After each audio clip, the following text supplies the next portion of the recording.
It'd be cool if I stand on that side of you just so I'm not shooting into the sun. Yeah, But then you'll I think it looks really stupid. Like this is like where I live, or we've gone out into my backyard. Check my shit out, MTV Yeah, Kids. that's where I live.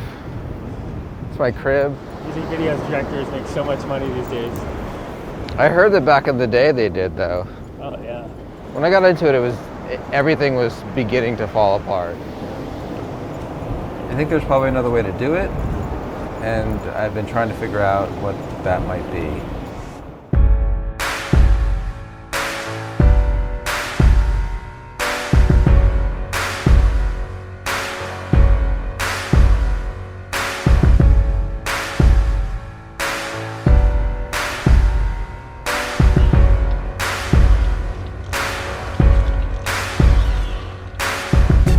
I'm really interested in trying to figure out ways that as technology evolves, it can be integrated into human experiences. And can you use technology to produce real human emotion in people?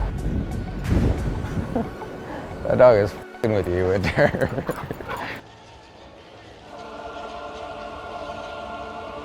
So it's a triptych where the 3 individual panels represent the process of creative conception. This is something that I struggle with constantly. So the first panel, where your body disintegrates into the birds, that represents that initial moment of conception.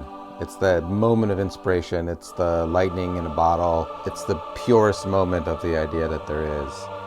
So this essentially represents birth. Now the second panel is representative of the critical response, either by your own self-doubt, outside critical forces, or just the impossibilities presented through the process of production. This is what it feels like to have your purest expression picked apart by 1,000 angry beaks. In other words, this panel is death. The third panel, where you sprout the giant wings, represents that feeling when somehow you and the idea are able to transcend that death in the panel before. The idea sort of transforms through the process of abstraction into something that's larger ultimately than its original. So this panel is transfiguration. I first got involved with the project when Chris came to me with the treatment and the sort of initial idea. And the Creators Project were interested in putting this together for a show in San Francisco, and my role specifically was kind of working with Chris to help design that experience, figure out how it was that we wanted people to interact with it, what the best approach for bringing those birds to life was going to be, and how to sort of refine the way that they're interacting with your shadows. It was a lot of fun. Yeah, spikes, yeah. So this was the walkway. Can you adjust it again so that my feet are at the bottom of the frame?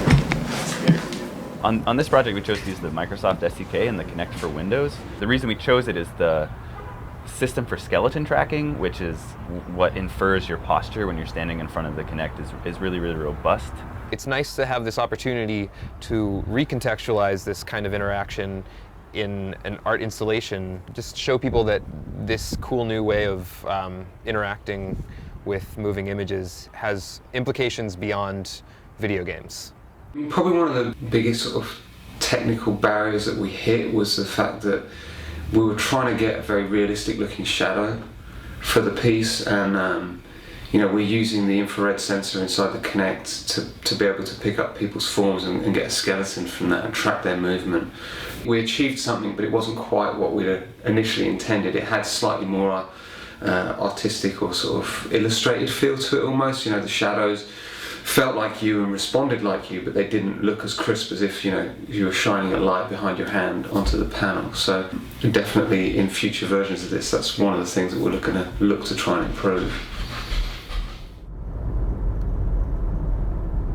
What's your relationship to birds? I feel like that's something that I see a lot in your work. I guess they bring me back to my childhood to a certain extent. Like I lived on Long Island and in a pretty wooded area, and we were always having birds fall out of nests. I was always trying to mend these birds back to health. In fact, I did a Modest Mouse video many years ago, which is essentially that story, only Isaac Brock plays the bird.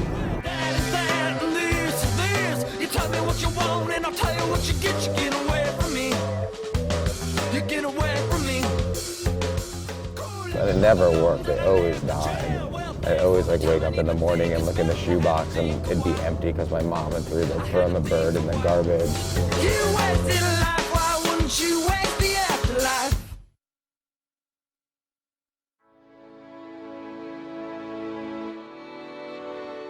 A flock is an entity made up of smaller entities that are each working under their individual will, but under a set of rules so that there's an emergent behavior. Programmers love to make flocks.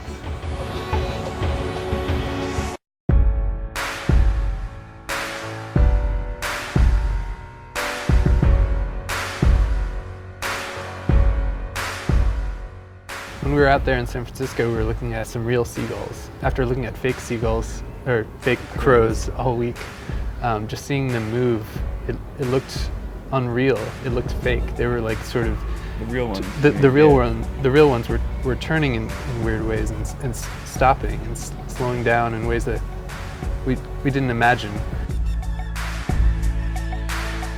It wasn't really until we got to San Francisco to actually install and build out the installation, but then at the same time test and refine the code and get it to a point where we're ready to open the exhibit. So it was then that you really started to feel all the components come together for the first time, because you could see the 3 panels sitting next to each other and 3 projectors running at the same time.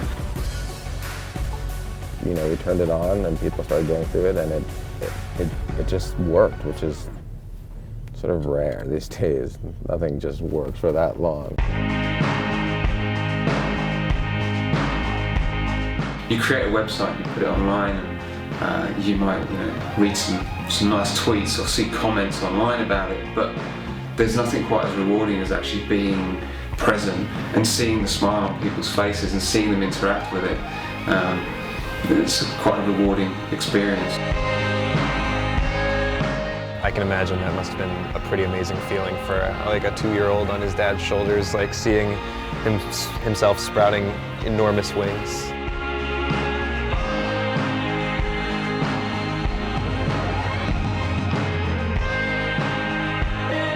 I feel like this is where technology is headed. It's becoming more user-friendly, it's becoming more interactive and becoming more people-based, I guess, instead of it being a separate entity. It makes you feel like you're not really at an art gallery, but you're taking on the shape of something else and you kind of lose yourself for a second. So we're at the beginning of this new art form, this interactive medium, where we don't know what it will be in 100 years. In the same way that at the beginning of cinema, they didn't look at it as this could be color and crane shots and close-ups and dialogue and music, and it could be The Godfather. We're at the same stage with this interactive medium. The most interesting part for me is that with this new two-way canvas, there can be an actual conversation between the work and the viewer. And my hope is that the art becomes the way in which you speak to the piece as much as it is in the way in which it speaks to you.